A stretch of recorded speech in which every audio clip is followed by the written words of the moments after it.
Hi everyone, welcome back to the show. Again, my name's Bryn and I am basically doing a new thing where I buy things at thrift stores or swap meets or garage sales, what have you, and I pay a low amount of money for those items, things that I think people want to enjoy and have in their lives, and then I sell them on eBay for more than I bought them for closer to what their value is.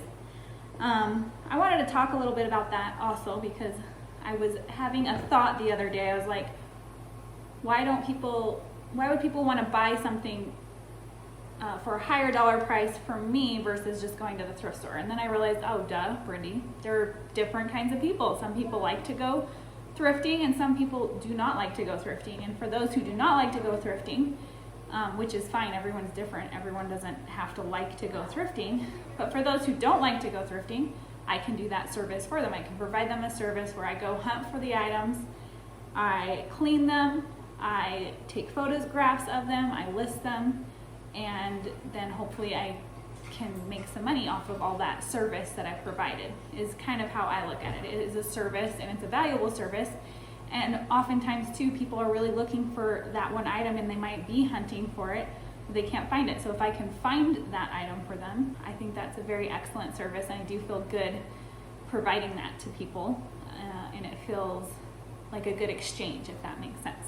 So there's a little history or a little bit of a background as to my thought process on why I do what I do. But also I love doing what I do, so I had to handle myself, because I love doing it. I love going and finding things, and I like the hunt.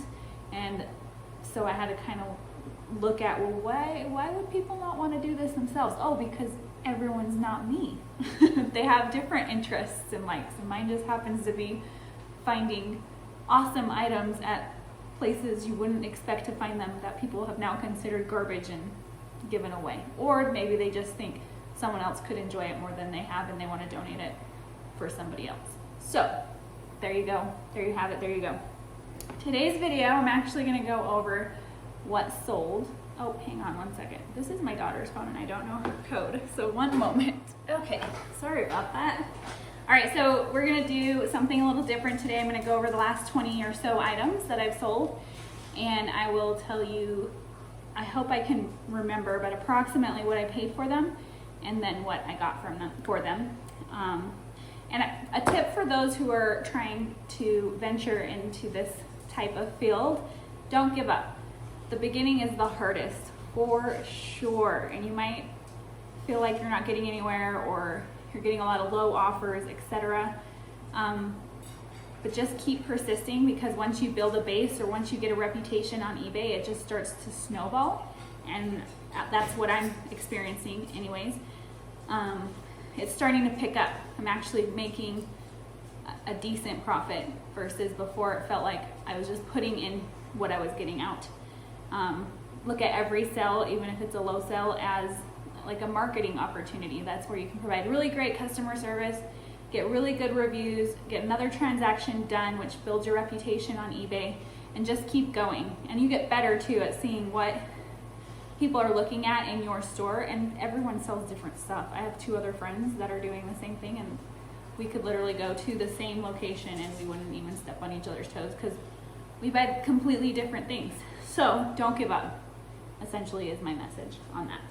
Okay, so we're gonna put a picture in the corner of the item because I don't have these items any longer. I'm going to tell you what the item was, what I bought it for, and what it sold for. So the first thing was actually sold just very recently, and it's interesting because Crazy Lamp Lady purchased this exact same thing, and I think it was in the exact same week that I purchased it. So it made me very happy to think, oh, I have similar tastes. That's awesome. Okay, and I didn't know she had picked it. I think I had picked it up before I watched the video where she picked it up. So basically here it is. It's a vintage 1970s Max Hint clay pottery elephant statue. And it's got etching in the ears. It's really cute. And I think I paid, that was at Goodwill. Yeah, I was at Goodwill and I paid $7 for him. But he's just adorable, and I knew for certain you can get more than $7 from him. and I sold him for $25 and the buyer paid for the shipping. Next up, this one I lost on. This is a Ellie Smith Amberina mid-century modern bowl, and I paid $15 for this bowl, and it has been sitting there forever and ever and ever and ever. Someone made me an offer for $12 and I took it. I just wanted to move the product. So that was that. We sold this Fenton 6-inch opaque white silver crest melon glass with ruffled edges. I paid $3 for him, and it sold for $20, and the buyer paid for shipping. And the buyer was from China, by the way. So don't lose out on your international sales, because I've actually made, since I was afraid to do international, I don't know why, and I've made like 4 or 5 sales internationally just recently. So it just expands your opportunity if you just click over. It's really easy too, because you just send it to the, like a warehouse or something, or just distribution center of sorts, to eBay, and then they handle all of like the customs paperwork and all of that. You don't have to do any of that. So it's very, very easy to do, and you can get a lot more sales that way. So paid $20 for that. Sold it to somebody in China. They paid for the shipping. All right, now this next item is a vintage Moriage dragonware. It's a white luster with blue. The dragons had blue eyes, and it's a tea set for 2. I paid, let's see, so it was $1, 1, 2, 3, 4, 5, 6. I paid $12 for this. I sold it for $35. I wanted more, but the lid broke. So I think if I had the lid for the teapot, I had the lid for because it came with the teapot, the creamer, the sugar, 2 cups, and 2 saucers. And I was actually really excited to find this. My sister was with me, and I spotted the teapot, and I pulled the teapot, and I put it in my cart. And I was still learning, and I was like, I'm pretty sure this is considered dragonware, and not this design that kind of sticks out with 3D effect. I think that's called Moriage. I remember thinking that.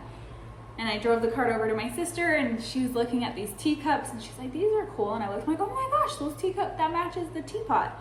And so I know that with the dragonware, you can sometimes put it to the light, and you'll see, one second, you'll see a lithopane. So I did that, and I didn't see anything, so I was like, oh, darn it. Whatever. So I brought it all home. I was cleaning it up, and it wasn't signed or marked, this China set. And I was like, there's no way this isn't signed or marked. It is very beautiful. So then I decided to look again, and I guess I had it flipped wrong or something, so I couldn't see the lithopane, but I flipped it the right way, and sure enough, it had the lithopane at the bottom of the glass. I was like so ecstatic about it. I just thought it was really cool that I was able to find that at a thrift store. Anyway, so I paid $12 for that, and I sold it for $35, and the buyer paid for the shipping. So I made a profit there, more than doubled my money. At least doubled my money, because there are fees and whatnot. So there's this Studio Art Pottery Crackle Glaze. It was signed and red and like a cream glaze, and it was like crackly. I paid, I want to say $3 for that. I sold it for $8. Not a huge profit, but a profit. This is really cool, this vase. I loved it. To me, it was like an Art Deco design, vintage, multicolors. It's marked made in Italy, art pottery vase, and it's just really cool how the little pops of color like just kind of pop in and out throughout the vase with the contrast of the black squiggly lines and whatnot. I bought that for $5. I sold it for $45, and the buyer paid for shipping. This little vintage wood veneer, it's a wood veneer, it's not real wood, but it has a floral design. It was lined on the inside with like a green lining. My mom gave it to me to sell. It was something she had, and she was trying to get rid of stuff. So she gave that to me to sell. It sold for $5.50, total profit, because I didn't put any money into it. Okay, this was really exciting. This is, I went over this in one of my haul videos. The Debbie Thibault Santa figurine. So Debbie Thibault, she's like a designer. She makes these really cool whimsical figurines. You should definitely check her out. It's very neat stuff. I found this at an estate sale for $2, and when I saw it, I knew that it was designer. It just had that designer look about it. I liked the colors. I liked the uniqueness of it, and it does have a whimsical factor, which is what she promotes on her website and whatnot. So bought that for $2. I sold it for $175 plus shipping. That was really exciting.